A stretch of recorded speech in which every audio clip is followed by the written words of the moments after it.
Hello, it's me, Kara. Um, just introducing myself again to some of those who might be new. My name is Kara, and I spend a lot of my time talking about my very medically complex, medically fragile daughter. Um, and today I want to talk about school. This is a source of anxiety for a lot of parents who have kids with special needs, who are medically fragile, medically complex, all of that.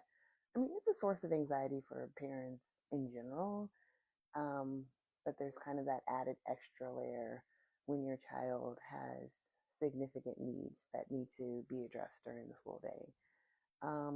So I'm just going to be kind of talking about our school journey. Um, I'm not going to go all the way back to the beginning because, for the most part, the beginning years went pretty well. Preschool was awesome. Um, they took really good care of my daughter. She had a really great preschool experience. It was cut short by COVID. And then she spent about 2 years at home, um, just trying to keep her healthy. Um, so um, her school experience has been a little rocky um, um, due to interruptions, due to illness, due to a lot of things. So, kind of what I want to address today um, is that um, one of the things that's really important, at least to me as a parent of children who have special needs, is that you are paying attention to what their needs are, you are addressing their needs, and you're providing them with the proper level of care. Um, my daughter uh, requires very, very close supervision. Like, you can't take your eyes off of her.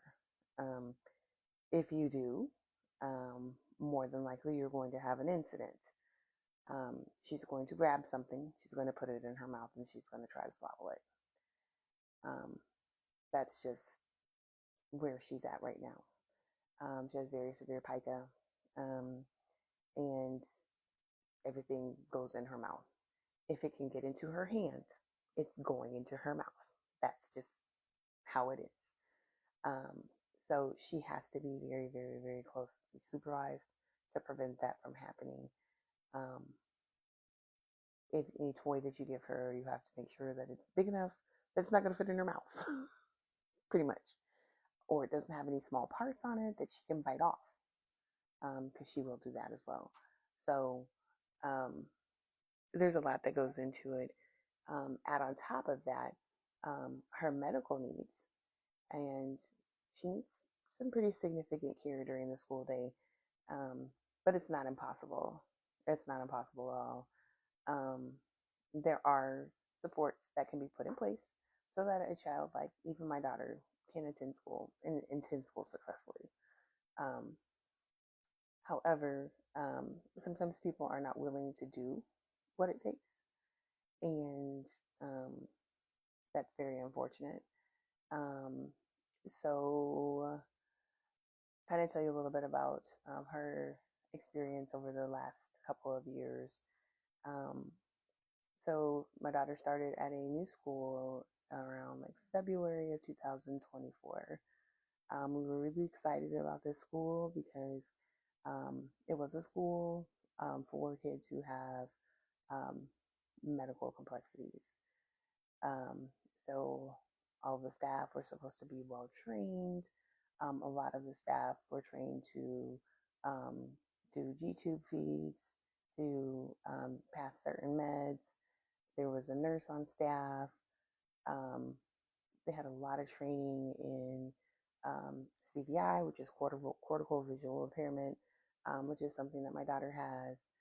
Um, they had therapists on staff that were there every day. So they had OT, PT, and speech there every single day. So it just seemed like, wow, this is like the perfect situation for my daughter. And at first it was. Um, within her first week of school, she had to be taken out in an ambulance. No fault of the school, no fault of theirs at all. It was just her being her. Um, she Most of her systems don't regulate well. So she becomes hypoglycemic very frequently, but sometimes her blood sugar will spike really, really high. And it did that while she was at school. It got up to, I think, like, I want to say like 395, something like that, and it wasn't coming down. So since it wasn't coming down, and then she started to get a little lethargic, um, we did send her out um, with EMS. Now, just also as a side note, I did actually also work at her school. Um, Not in her classroom, but I did work at her school. So I was actually there that day. So I was able to collaborate with the team and say, like, hey, she doesn't look too good. Let's go ahead and let's send her out, right? Um, and they handled everything perfectly. Everything was followed exactly the way it should have been. Um, EMS came, picked her up. She spent about a week in the hospital while they tried to figure out everything that was going on with her blood sugar. We got her on a continuous glucose monitor. We did a whole bunch of things just to kind of figure out what was going on with her and get her in a better situation. Um, So it was a really good start. I was like, wow, they really do know what to do. They really can handle these situations with her. This is great. This is going to be a great fit. Um, so fast forward a few months down the line, um, in I think August, it was August of 2024. She went on a field trip with her class, and they got back to the building a little bit late. Um, so they got all the kids out on transportation. Everything seemed like it was fine. And then I get a panicked call from her dad. And he's like, hey, um, she ripped her she ripped her tube out on the transportation. I was like, oh my God, she ripped her button out. So I had to talk to him for a little bit. She didn't actually rip her button out. She ripped her extension out of her button. Now, she's not supposed to be hooked up on transportation for that very reason. Because if she's not very closely supervised, she's going to do that. And furthermore, if the people don't know that she's hooked up, they don't know to be watching her. So just for her safety, she doesn't travel on the transportation hooked up to her feed.